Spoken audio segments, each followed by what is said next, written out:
నా పేరు ఎరికపేట విజయ్ కుమార్, మాలసేన వ్యవస్థాపక అధ్యక్షులు.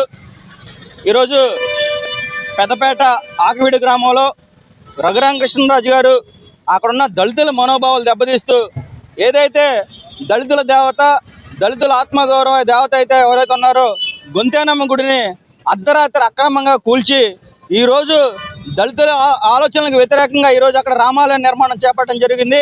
అది పురాతనమైనటువంటి రచ్చబండ మరియు గొంతేనమ్మ గుడి. ఆ గుడిని ఈరోజు కూల్చేసి అక్రమంగా ఈరోజు ఉదయం రామాలయానికి శంకుస్థాపన చేసే కార్యక్రమం జరుగుతుంది. దీన్ని యావత్తు దళిత ప్రజా సంఘాలు ఖండిస్తున్నాయి.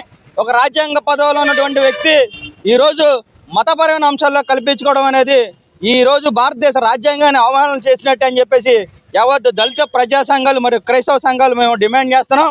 రాజ్యాంగ పదవిలో నుంచి ఒక కులానికి వంతపాడతాం ఏంటని చెప్పేసి రఘురామకృష్ణరాజు గారిని ప్రశ్నించడం జరుగుతుంది. ఇది ఆయన ఇగో కోసం ఈరోజు ఎస్సీలు, ఎస్ఓ క్రైస్తవులు మరి దళితులపై ఎస్పెషల్ మాలలపై దాడి చేయడం అనేది ఇది నిరంకుశ పాలన. ఈరోజు చంద్రబాబు నాయుడు గారిని మేము ఒకటే డిమాండ్ చేస్తున్నాం, డిప్యూటీ సీఎం గారిని ఒకే డిమాండ్ చేస్తున్నాం. అయ్యా, మీరు దళితులకు వ్యతిరేకమా, దళితులకు అనుకూలమా అని మేము మాట్లాడుతున్నాం.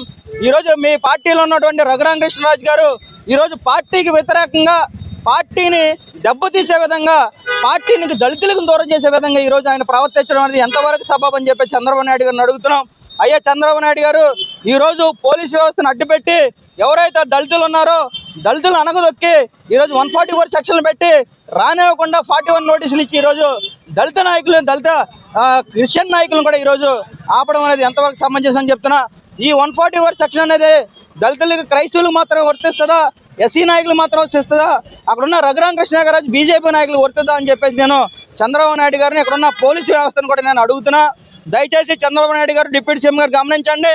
ఈరోజు కేవలం మన యొక్క రఘురామకృష్ణ గారు చేసిన నిరంకుశ వైఖరి వల్ల ఈరోజు టీడీపీకి, మన జనసేన పార్టీకి దళితులు దూరం అవుతున్నారు అనేది మీరు గుర్తుపెట్టుకోవాలని చెప్పేసి మేము తెలియజేస్తా.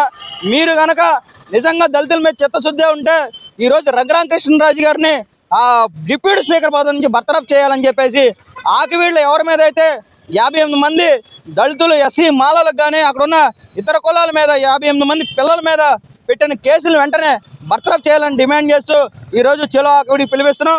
చంద్రబాబు నాయుడు గారికి, డిప్యూటీ సీఎం పవన్ కళ్యాణ్ గారికి, లోకేష్ గారికి నేను కోరేది ఏంది, దళిత సంఘాల పక్క మా డిమాండ్ ఒకటే, అక్కడ ఏదైతే రామాలయ నిర్మాణం జరుగుతుందో ఆ రామాలయ నిర్మాణం ఆపి గొంతేనమ్మ గుడి నిర్మాణానికి మీరు అనుమతినివ్వాలని చెప్పేసి మేము కోరుకుంటూ, అలాగే రఘురామకృష్ణరాజు గారిని డిప్యూటీ స్పీకర్ పదవి నుంచి బర్తరఫ్ చేయాలని చెప్పేసి మేము డిమాండ్ చేస్తున్నాను.